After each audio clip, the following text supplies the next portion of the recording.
नमस्कार, मैं कमलेश कबीर आपका एक बार फिर स्वागत करता हूं इस नए एपिसोड में। आज के इस एपिसोड में हम बात करेंगे राजस्थान के लोकसभा चुनाव की, क्योंकि आपको पता होगा राजस्थान में लोकसभा के जो चुनाव है वो प्रथम चरण कुछ सीटों पे और कुछ सीटों पे जो है वो द्वितीय चरण जो 26 अप्रैल को और पहला चरण 19 अप्रैल को होने जा रहा है। तो हम मान के चलते हैं कि राजस्थान में अब जो है वो चुनावों की जो तैयारियां हैं, चाहे कोई भी पार्टी हो, सत्ता पक्ष हो चाहे विपक्ष हो, वो बड़ी तेजी के साथ जो है वो आगे बढ़ रहे हैं। जैसा कि आप सभी को पता होगा, प्रधानमंत्री नरेंद्र मोदी जो है वो ऑलरेडी राजस्थान में रैलियां कर चुके हैं और आज जोधपुर के फलोदी क्षेत्र में राहुल गांधी की भी एक बड़ी रैली जो है वो होने वाली है। तो दोनों अगर हम देखें तो मुख्य तौर पे भारतीय जनता पार्टी और कांग्रेस पार्टी दोनों एक दूसरे के जो है वो विपक्ष में खड़ी दिखाई देती है। इसके अलावा किसी तीसरी पार्टी का हम देखें कि तीसरी पार्टी का कोई दबदबा होगा तो ऐसा राजस्थान में अभी जो है वो होता हुआ दिखाई नहीं देता। कुछ सीटों पे, एक दो सीटों पे, जैसे हनुमान बेनीवाल की हम बात कर सकते हैं, लेकिन उससे ज़्यादा उनका जो है वो कहीं प्रभाव जो है वो इस चुनाव में ज़्यादा देखने को नहीं मिलेगा। अब जब हम बात कर रहे हैं राजस्थान के चुनाव की, तो राजस्थान के चुनाव इसलिए दिलचस्प हो जाते हैं क्योंकि भारतीय जनता पार्टी के लिए राजस्थान बड़ा महत्वपूर्ण है। और ऐसा इसलिए क्योंकि 2009 में जहां कांग्रेस को जो है वो अच्छी सीटें मिली, उसके बाद में 2014 और 2019 दोनों ही बार भारतीय जनता पार्टी ने क्लीन स्वीप किया। 2014 में 25 में से 25 सीटें और 2019 में जब कांग्रेस की वहां पे सत्ता थी, मुख्यमंत्री जो है वो कांग्रेस पार्टी के थे, ऐसी स्थिति में भारतीय जनता पार्टी ने 24 सीटों पर जीत हासिल की। तो इससे आप अंदाजा लगा सकते हैं कि भारतीय जनता पार्टी के लिए ये चुनाव जो है वो इतना महत्वपूर्ण क्यों है, और वो भी इस वक्त जब भारतीय जनता पार्टी जो है वो नारा लगा रही है 400 पार का। और जानकार जो है वो ये भी मान रहे हैं कि 400 तो नहीं कह सकते, लेकिन 370 या 350 के आसपास जो है वो भारतीय जनता पार्टी आराम से जो है वो सीटें निकाल लेगी। तो भारत के इतिहास का वैसे अगर हम देखें तो ये पहला चुनाव होगा जहां पे चुनावों के परिणाम आने से पहले या चुनाव होने से पहले ही सबको पता है कि इस बार जो है वो किसकी सरकार बनने वाली है। लेकिन भारतीय जनता पार्टी के लिए राजस्थान से जो है वो थोड़ा सा, जिसको हम कह सकते हैं कि एक झटका, वो भी देखने को मिल सकता है। और ऐसा इसलिए क्योंकि कांग्रेस पार्टी ने कुछ सीटों के ऊपर दूसरी विपक्षी पार्टियां जो है उनके साथ गठबंधन किया है।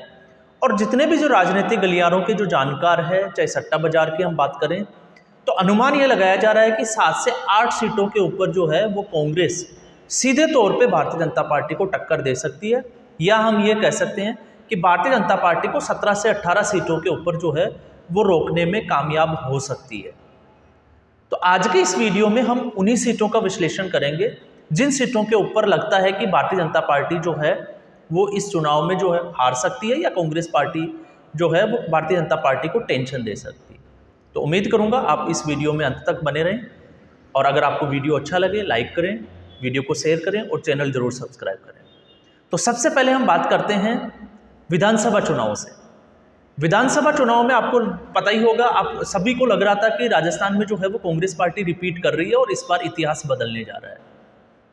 उस वक्त भी हमने बात की थी कि अशोक गहलोत और सचिन पायलट, इनका जो झगड़ा है, आपसी जो झगड़ा है, वो कांग्रेस पार्टी के लिए जो है वो श्राप का काम करेगा। आप चाहें तो मेरे वो वीडियो उठा के देख लीजिए, जिसमें मैंने बात की थी कि सचिन पायलट को एडजस्ट नहीं करने की वजह से कांग्रेस पार्टी राजस्थान में चुनाव हारेगी, जबकि सारे ओपिनियन पोल और एग्जिट पोल जो है वो राजस्थान में कांग्रेस पार्टी की सरकार बना रहे थे। और इस बार फिर उसके बाद में हमने देखा था कि लग रहा था कि अशोक गहलोत के ऊपर या सचिन पायलट के ऊपर कांग्रेस पार्टी जो है वो एक्शन लेगी, लेकिन अशोक गहलोत के ऊपर कोई एक्शन नहीं लिया गया।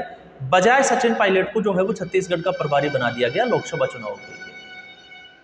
उसके बाद में लोकसभा चुनाव में हमने ये भी देखा कि कांग्रेस पार्टी के बड़े जो नेता थे, चाहे लालचंद कटारिया की बात करें या साथ में सचिन पायलट के में से भी हम बात कर सकते हैं, तो कुछ लोग जो है वो कांग्रेस पार्टी छोड़कर भारतीय जनता पार्टी की तरफ चले गए।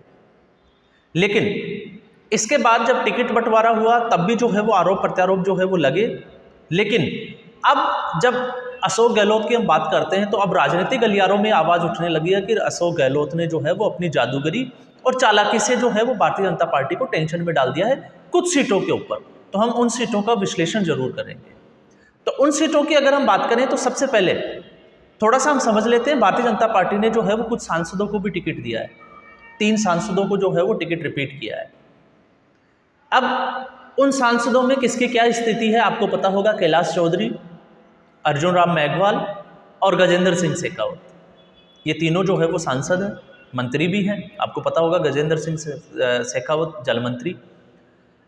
तो इन सीटों की अगर हम बात करें तो गजेंद्र सिंह शेखावत और साथ में कैलाश चौधरी, अब इन दोनों का ये लग रहा है कि इनकी सीटें जो है वो फंस सकती है, जबकि अर्जुन राम मेघवाल, जिनके सामने गोविंद राम मेघवाल बीकानेर सीट से जो है वो सामने कांग्रेस पार्टी के खड़े हैं, तो यहाँ पे सुरक्षित बताया जा रहा है। अब तक का जो सर्वे है कि अर्जुन राम मेघवाल जो है वो अपनी सीट निकाल लेंगे। लेकिन जब हम 7 से 8 सीटों की बात करते हैं तो उन 7 से 8 सीटों में भरतपुर की हम बात कर सकते हैं, अलवर की हम बात कर सकते हैं, सचिन पायलट का प्रभाव क्षेत्र टोंक सवाई माधोपुर सीट है उसकी हम बात कर सकते हैं। इसके अलावा हम बात कर सकते हैं बांसवाड़ा, जैसलमेर, बाड़मेर, उन सीटों की भी हम बात कर सकते हैं। तो ऐसे कुल मिला के जो है वो 7 से 8 सीटें जो है वो कांग्रेस पार्टी टक्कर देती हुई दिखाई दे रही है। तो सबसे पहले हम बात करेंगे दौसा सीट से। दौसा आपको पता होगा मीणा जाति, या इसको हम कह सकते हैं कि आदिवासी या जनजातियों का जो है वो बाहुल्य क्षेत्र है। और हुआ भी ऐसा ही है जहां गुजर और मीणा, क्योंकि पायलट का जो है वो प्रभाव ज़्यादा देखा जाता है इन सीटों के ऊपर, चाहे टोंक सवाई माधोपुर हो चाहे दौसा हो, क्योंकि राजेश पायलट की कर्मभूमि मानी जाती है। तो यहाँ पे भारतीय जनता पार्टी ने और कांग्रेस पार्टी ने दोनों ही जो है वो मीणा जाति के लोगों को जो है वो टिकट दिया है।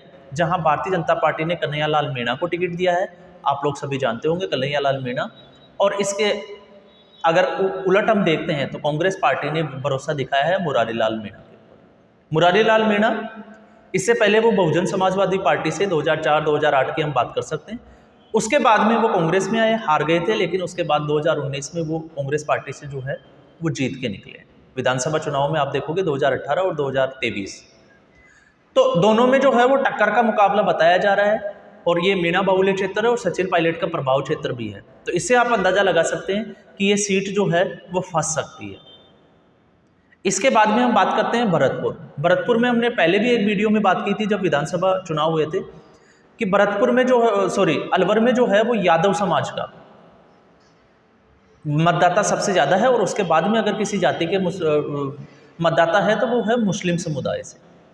तो ये वही क्षेत्र है जहाँ से बाबा बालकनाथ आते हैं, तिजारा क्षेत्र, कांग्रेस पार्टी से इमरान खान, विधानसभा क्षेत्रों की हम बात कर रहे हैं। लेकिन इस बार जो है वो मुकाबला फिर वही, जहाँ से जिस जातिगत, क्योंकि जातिगत समीकरण देख के ही कोई भी पार्टी हो वो अपनी कैंडिडेट खड़ा करती है। तो अलवर की अगर हम बात करें तो अलवर में करण सिंह यादव जो सांसद बने थे एक बार कांग्रेस पार्टी के, और साथ में संदीप यादव MLA, ये दोनों जो है वो बागी तेवर दिखा रहे हैं। इसलिए थोड़ा सा जो है वो इस सीट पे डाउट है कि क्या कांग्रेस पार्टी भारतीय जनता पार्टी को टक्कर दे पाएगी सीधे तौर से। लेकिन फिर भी अनुमान ये लगाया जा रहा है कि ये यहाँ पे जो है वो मुकाबला टक्कर का देखने को मिलेगा। और ऐसा इसलिए क्योंकि करण सिंह यादव और संदीप यादव को टिकट नहीं देके कांग्रेस पार्टी ने जो है वो दूसरे किसी व्यक्ति को, जिसका नाम है ललित यादव, और भारतीय जनता पार्टी ने जो है वो टिकट दिया है भूपेंद्र यादव। तो दोनों ही पार्टियों ने जातिगत समीकरण देखे हैं, लेकिन कांग्रेस पार्टी इसलिए जो है वो यहाँ पे भारी दिखाई देती है, आगे दिखाई देती है, क्योंकि यहाँ पे इमरान खान और दूसरा जो है वो कांग्रेस पार्टी, जिसके ऊपर जो है वो मुस्लिम तुष्टिकरण लगता है कि मुस्लिम मतदाता जो है वो भारतीय जनता पार्टी के साथ सीधे तौर पे नहीं जाते। तो ऐसी स्थिति में इसका फायदा जो है वो कांग्रेस पार्टी को होगा। और यादव, क्योंकि दोनों ही कैंडिडेट यादव समाज से है, इसलिए यादव समाज के वोटों में जो है वो बंटवारा दिखाई देता है, बशर्ते करण सिंह यादव और संदीप यादव जो है वो डैमेज, जिसको कहें कि कांग्रेस पार्टी के लिए डैमेज का काम ना करे। तो कांग्रेस पार्टी इसका डैमेज कंट्रोल कैसे करेगी वो चुनाव में हमें देखने को मिलेगा। इसके बाद में आता है भरतपुर सीट। भरतपुर जो क्षेत्र है वो जाट बाहुल्य क्षेत्र है, और यहाँ पे आपको पता होगा शुरू से ही राज परिवार, विश्वेंद्र सिंह, आपने नाम जरूर सुना होगा, उनका दबदबा रहा है इस क्षेत्र में, चाहे वो बयाना हो, नदबई क्षेत्र हो, डी, कामा, ये पूरे जो क्षेत्र है वो इस भरतपुर सीट में आते हैं। तो इस बार जो है वो भारतीय जनता पार्टी ने यहाँ पे जो दाव खेला है वो खेला है रामस्वरूप कोहली, ये भारतीय जनता पार्टी के। और इसके उलट कांग्रेस पार्टी ने जो है वो संजना जाटव के ऊपर जो है इस बार भरोसा दिखाया है, लेकिन संजना जाटव इससे पहले एक बार चुनाव हार चुकी है। अब ऐसा इसलिए क्योंकि इस जाट बाहुल्य क्षेत्र में लगभग जो है वो 5 लाख के आसपास जो मतदाता है वो जाटों के बताए जाते हैं, और ठीक उसी के पैरेलल अगर हम देखते हैं तो 4 लाख के आसपास जो है वो जाटव मतदाता है। इसलिए कांग्रेस पार्टी और राजनीतिक जो सलाहकार है या राजनीतिक जो विश्लेषक है उनको लग रहा है कि ये 5 लाख और 4 लाख का जो मुकाबला है ये कड़ी टक्कर दे सकता है, अगर कांग्रेस पार्टी जो है वो भारतीय जनता पार्टी के वहाँ पे वोटों में जो है वो सेंध लगा सकती है। तो ये स्थिति जो है वो भरतपुर सीट की बनी हुई है। तो भरतपुर में भी लग रहा है कि सीट जो है वो फंस सकती है। इसके बाद में आते हैं टोंक सवाई माधोपुर, जहाँ सचिन पायलट, लग रहा था कि सचिन पायलट जो है वो चुनाव लड़ सकते हैं, लेकिन ना सचिन पायलट चुनाव लड़ रहे हैं ना अशोक गहलोत। और कांग्रेस पार्टी की स्थिति ये बनी हुई है, कोई भी बड़े लेवल का जो नेतृत्व का जो नेता है, चाहे वो राष्ट्रीय कांग्रेस की बात करें चाहे क्षेत्रीय किसी भी प्रदेश की कांग्रेस कमेटी की बात करें, मल्लिकार्जुन खड़गे जैसे लोग भी जो है वो चुनाव नहीं लड़ रहे हैं। तो ऐसी स्थिति में सचिन पायलट जो है वो चुनाव नहीं लड़ रहे हैं, लेकिन उनके देवली के जो विधायक रहे, उनके जो बड़े करीबी जो माने जाते हैं, उनको टिकट दिया गया है। तो जहां भारतीय जनता पार्टी ने तीसरी बार जिसके ऊपर भरोसा दिखाया है वो है, आपको पता होगा, जौनपुरिया। तो उनका पूरा नाम जो है वो है सुखबीर सिंह जौनपुरिया, और इनके खिलाफ जो है वो टिकट दिया गया है हरीश मीणा। और हरीश मीणा जो है वो सचिन पायलट के बिल्कुल करीबी माने जाते हैं। और इस क्षेत्र में जैसे मैंने पहले ही बोला था कि गुर्जर और मीणा बाहुल्य क्षेत्र है, तो ऐसी स्थिति में सचिन पायलट एक जो है वो एज का काम करेगा। तो लग रहा है कि यहाँ पे जो है वो कांग्रेस पार्टी की ये सीट जो है वो जीत सकती है, सुखबीर सिंह जौनपुरिया जो है वो चुनाव हार सकते हैं। इसके बाद में हम बात करते हैं गजेंद्र सिंह शेखावत। तो गजेंद्र सिंह शेखावत को अभी आपने देखा हुआ कुछ दिनों पहले जब वो गए थे बाड़मेर क्षेत्र में, तो उनको विरोध का सामना भी करना पड़ा था। जोधपुर में भी जो है उनको काले झंडे भी दिखाए गए थे और उनका विरोध भी किया गया था।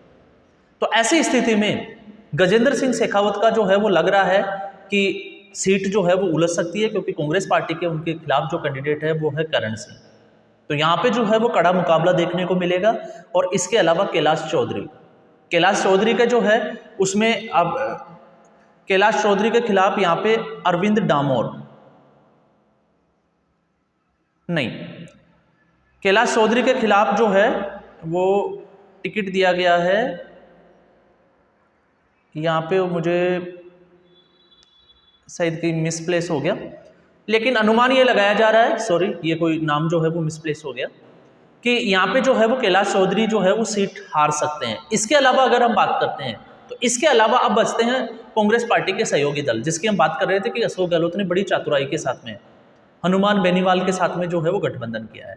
तो हनुमान बेनीवाल और भारतीय जनता पार्टी की जो कैंडिडेट है वो है ज्योति मिर्धा। लेकिन मुसीबत ये भी है कि हनुमान बेनीवाल को टिकट देने की वजह से कांग्रेस पार्टी के कुछ नेता जो है वो यहाँ पे नाराज चल रहे हैं, और उनको लगभग जो है वो 3 नेताओं को पार्टी से निष्कासित भी कर दिया गया है। तो ये स्थिति जो है वो कांग्रेस पार्टी की अभी बनी हुई है, और ज्योति मिर्धा जो है वो उनको टक्कर देती हुई दिखाई देती है। तो ऐसा कहें कि हनुमान बेनीवाल जो है वो आसानी से सीट निकाल लेंगे, तो ये जो है वो उम्मीद हम नहीं लगा सकते। लेकिन हाँ, ये जरूर है कि हनुमान बेनीवाल का उस सीट पे जो है वो होल्ड है, नागौर सीट पे, इसलिए हनुमान बेनीवाल की सीट जो है वो लगभग पक्की मानी जाती है। लेकिन मुकाबला जो है वो एक तरफा नहीं होकर कड़ा मुकाबला जो है वो यहाँ पे देखा जा सकता है। कांग्रेस को डर था बित्राघात का, इसलिए कांग्रेस पार्टी ने जो है वो, क्योंकि आपको पता होगा हनुमान बेनीवाल ने एक स्टेटमेंट दिया था कि कांग्रेस पार्टी के कुछ नेता जो है वो बीजेपी का दुपट्टा ओढ़े घूम रहे हैं। मतलब उनका सीधे तौर से ये इशारा था कि कांग्रेस पार्टी में जो है वो अंदर ही अंदर बित्राघात चल रहा है, और उसका फायदा जो है वो भारतीय जनता पार्टी को। इसके अलावा सिक्कर, उसके आसपास की जो सीटें हैं, 1-2 सीटें जहाँ पे हनुमान बेनीवाल जो है वो अपना प्रभाव रखते हैं, तो ऐसी सीटों पे जो है वो कांग्रेस पार्टी भारतीय जनता पार्टी को टक्कर दे सकती है। लेकिन इसके साथ हमें ये भी नहीं भूलना चाहिए, क्योंकि कांग्रेस पार्टी की अभी हमने पिछले चुनावों से ही हमने देखा है कि कांग्रेस पार्टी, उसको बाहर का किसी व्यक्ति को ज़्यादा जो है वो मेहनत करने की ज़रूरत नहीं होती, क्योंकि कांग्रेस पार्टी के खुद के नेता ही जो है वो अपनी पार्टी को चुनाव हराने के लिए जो है वो, जिसको कहें कि माहिर माने जाते हैं, बड़े चालाक माने जाते हैं। और ऐसा हमने एक बार नहीं देखा। कांग्रेस पार्टी के लिए सब कुछ जब अच्छा चल रहा होता है, तो चाहे पार्टी का जो नेतृत्व की हम बात करें, चाहे पार्टी के जो नेता है, वो लोग जो है वो कुछ ऐसे बयानबाजी या ऐसा कुछ कर बैठते हैं, ऐसी कुछ गलतियां करते हैं जिसको हम कहते हैं कि अपने ही पैरों पे कुल्हाड़ी मारना। और ऐसी स्थिति में कांग्रेस पार्टी को जो है वो हमेशा उसका नुकसान हुआ है। तो ये स्थिति कांग्रेस पार्टी की और भारतीय जनता पार्टी की जहां पहले चरण की चुनाव की और दूसरे चरण के चुनाव की बात कर रहे हैं, जिसमें राजस्थान जो है वो अपना एक महत्वपूर्ण स्थान रखता है, और वो भी भारतीय जनता पार्टी के लिए, क्योंकि कांग्रेस पार्टी के लिए खोने के लिए कुछ भी नहीं है। अगर कांग्रेस पार्टी 2 से 3 सीटें भी निकालती है तो वो फिर कहीं ना कहीं जो है, जो 400 का आंकड़ा जो भारतीय जनता पार्टी का है, उसे वो उसको दूर करते हुए दिखाई देती है। तो आज के एपिसोड में बस इतना ही। उम्मीद करूंगा आपको ये एपिसोड पसंद आया होगा। लाइक करें जैसा कि मैंने पहले भी बोला है, और वीडियो को ज़्यादा से ज़्यादा शेयर करें। धन्यवाद।